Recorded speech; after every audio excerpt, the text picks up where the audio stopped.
जय हिंद दोस्तों, welcome to the GS world. दोस्तों, आज आपके रीजनिंग मॉक टेस्ट की 10वीं क्लास है। इससे पहले हमने रीजनिंग की सभी क्लासों में बहुत ही इंपॉर्टेंट क्वेश्चंस डिस्कस किए थे और ये आपकी 10वीं क्लास है। ये क्लास आपकी सभी आगामी परीक्षाएं जैसे कि यूपी ट्रिपल एससी पेट, UP police, railway group D, SSC की सभी परीक्षाएं और वो सभी परीक्षाएं जिनमें रीजनिंग पूछी जाती है उनके पॉइंट ऑफ व्यू से काफ़ी इंपॉर्टेंट है। और ये क्लास इस वजह से भी इम्पॉर्टेंट हो जाती है क्योंकि इसमें मैं जो भी क्वेश्चंस बताती हूँ वो सब के सब प्रीवियस ईयर से लिए जाते हैं। तो चलिए शुरू करते हैं। तो दोस्तों, आज आपका पहला क्वेश्चन है। यहाँ पे आपको एक क्वेश्चन दिया है कि पी टी से लंबा है, क्यू एस से लंबा है। तो हम क्या करेंगे, सबसे पहले क्वेश्चन पढ़ते जाएंगे और लिखते जाएंगे कि कौन किससे लंबा है। तो यहाँ पे लिखा है कि पी टी से लंबा है, पी लंबा है टी से। क्यू एस से लंबा है, क्यू लंबा है एस से। ठीक है, फिर क्वेश्चन आगे ये कह रहा है कि यू आर से लंबा है, यू किससे लंबा है, आर से लंबा है। फिर क्वेश्चन आगे ये कह रहा है कि एस पी से लंबा है, एस किससे लंबा है, पी से लंबा है।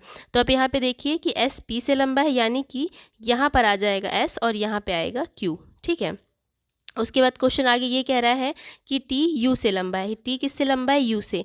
टी लंबा है यू से और यू लंबा है आर से। तो इस तरीके से हमारा ये बन गया सीरीज। ठीक है, अब क्वेश्चन ये पूछ रहा है कि इनमें सबसे छोटा कौन सा है। तो आप देख सकते हैं सबसे लंबा है क्यू और सबसे छोटा है आर। इस हिसाब से हमारा आंसर हो जाएगा ऑप्शन नंबर ए।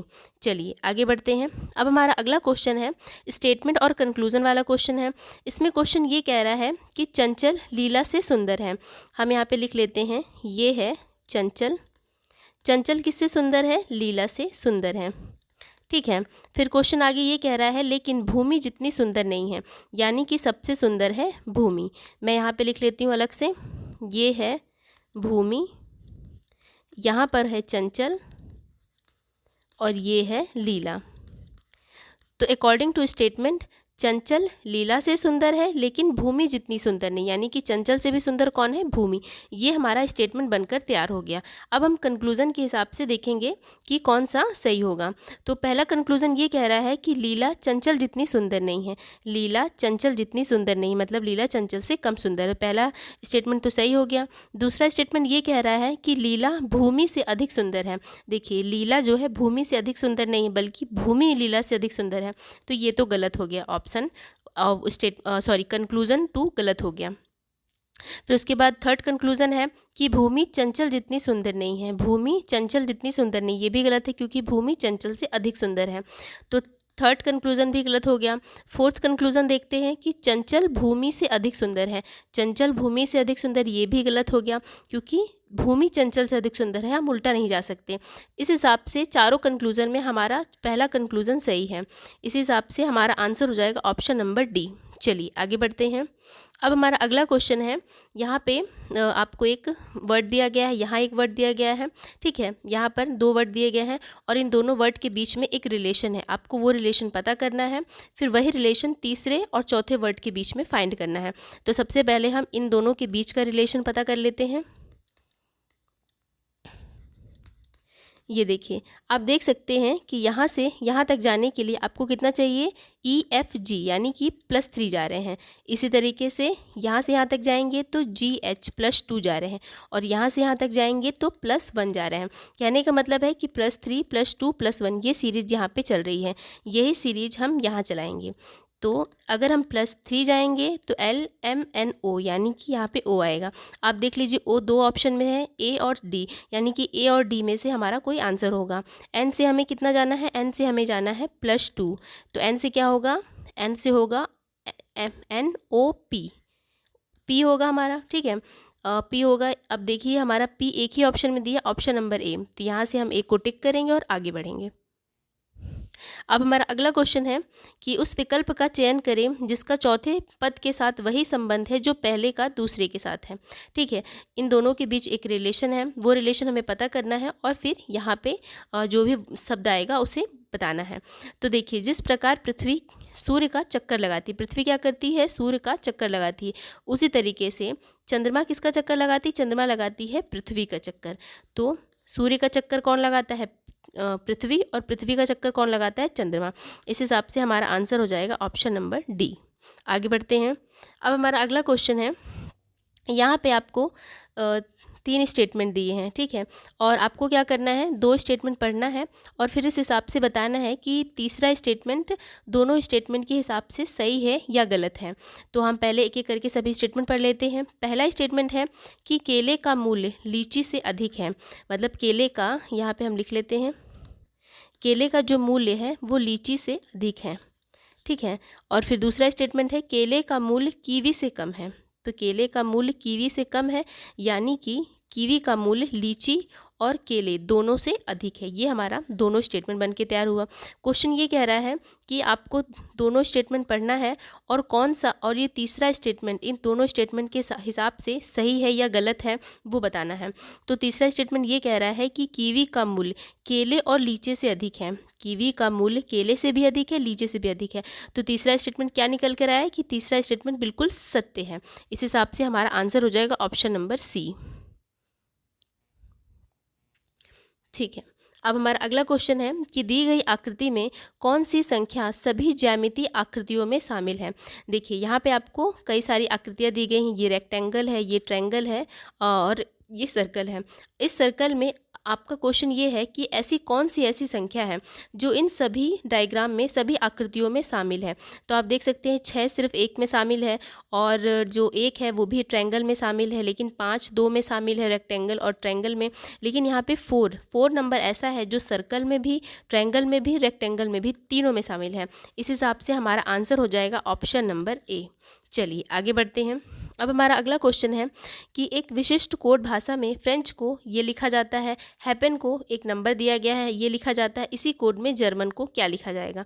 तो सबसे पहले हम देख लेते हैं कि फ्रेंच और हैपन और उनके नंबरों के बीच में, उनके कोड के बीच में क्या रिलेशन है। देखिए यहाँ पर लिखा है 83145186। यहाँ पे क्या लिखा है 83145186, ये लिखा है। फ्रेंच का कोड ये है। दोस्तों अब यहाँ पे ध्यान दीजिए कि यहाँ पर जो कोड दिया है और यहाँ पे जो लेटर्स दिए, इन्हीं लेटर्स का प्लेस वैल्यू है। मतलब इन्हीं लेटर्स की प्लेस वैल्यू ये कोड है, लेकिन स्टार्टिंग से नहीं, बैक से। एच का क्या होता है 8, सी का होता है 3, यहाँ पे 3 है, फिर एन का होता है 14, ये 14 है, ई का होता है 5, फिर उसके बाद आर का होता है 18 और एफ का होता है 6। मतलब कहने का मतलब है कि इन लेटर्स की प्लेस वैल्यू लिखी गई है पर स्टार्टिंग से नहीं, बैक तरफ से। उसी तरीके से हम हैपन का देख लेते हैं। तो हैपन का यहाँ पे एन का 14 है, ई का 5 है, पी का 16, फिर पी का 16, फिर उसके बाद ए का 1 और एच का 8। इन सब की प्लेस वैल्यू बैक से उठा के लिख दी गई है। हमें जर्मन की भी प्लेस वैल्यू लिखनी है, जर्मन। ये देखिए, तो n का क्या होता है, n की प्लेस वैल्यू होती है 14। अब देखिए 14 केवल ऑप्शन नंबर ए और ऑप्शन नंबर सी में है। इसका मतलब इन्हीं दोनों में से हमारा एक आंसर होगा। पहले होगा n का 14 होगा, फिर n a का होगा 1। देखिए यहाँ पे ऑप्शन नंबर सी और ए दोनों में 1 है 14 के बाद। फिर m का होता है 13। तो आप यहाँ ध्यान दीजिए, ऑप्शन नंबर ए में 12 है लेकिन सी में 13 है। यहीं से हम आंसर अपना टिक करेंगे और आगे बढ़ेंगे। अब हमारा अगला क्वेश्चन ब्लड रिलेशन से है। देखिए, एक महिला की ओर इशारा करते हुए सुप्रिया कहती है, हम यहाँ पे लिख लेते हैं। यहाँ पर मान लीजिए कोई महिला है, ठीक है। इसकी ओर इशारा करते हुए कौन कहती है, सुप्रिया।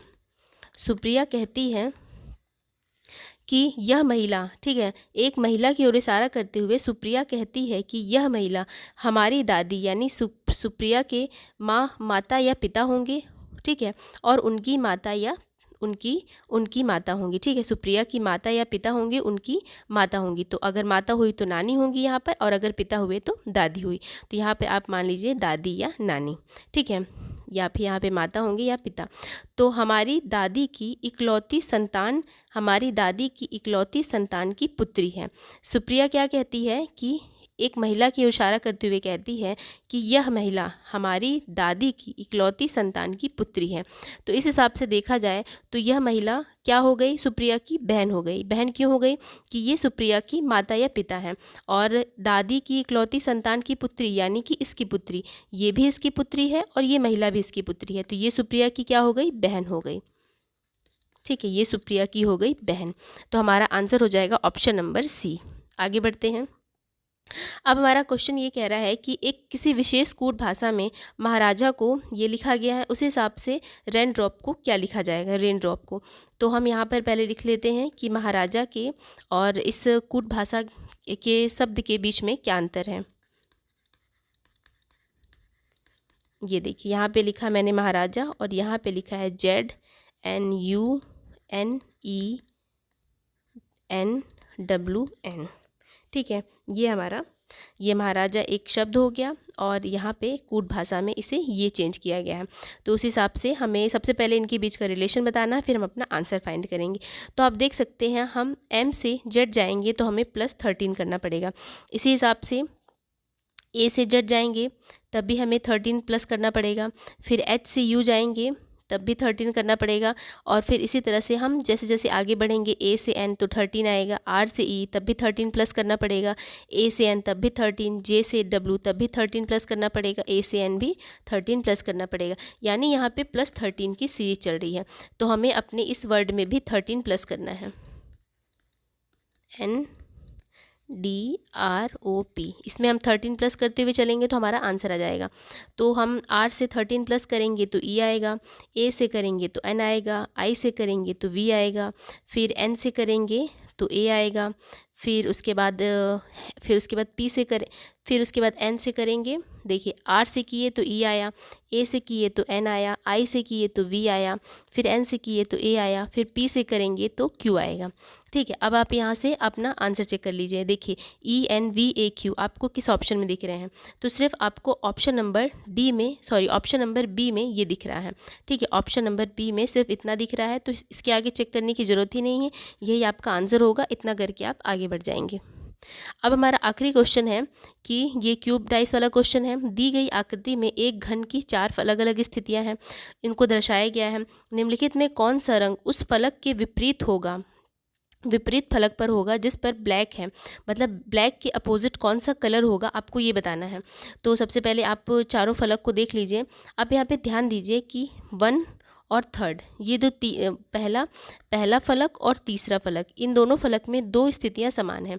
पहले में भी येलो है, तीसरे में भी येलो है, पहले में भी ब्लू है और तीसरे में भी ब्लू है, सिर्फ बचा ऑरेंज। तो यदि यहाँ पे क्यूब डाइस का ये रूल होता है कि यदि 2 फलक की 2 स्थितियाँ समान हो, मतलब 2 फलक की दो स्थितियाँ समान हो, तो तीसरा वाला एक दूसरे के अपोजिट होता है। तो यहाँ पे ऑरेंज है और वहाँ पे ब्लैक है, तो ब्लैक के अपोजिट क्या होगा, ब्लैक के अपोजिट होगा ऑरेंज। इस हिसाब से हमारा आंसर हो जाएगा ऑप्शन नंबर C। तो ये था आज आपकी रीजनिंग की 10वीं क्लास मॉक टेस्ट की। तो उम्मीद है आपको मेरा ये वीडियो पसंद आया होगा। यदि अच्छा लगा तो लाइक करिए, सब्सक्राइब करिए। मिलते हैं अगली क्लास में, तब तक के लिए धन्यवाद दोस्तों।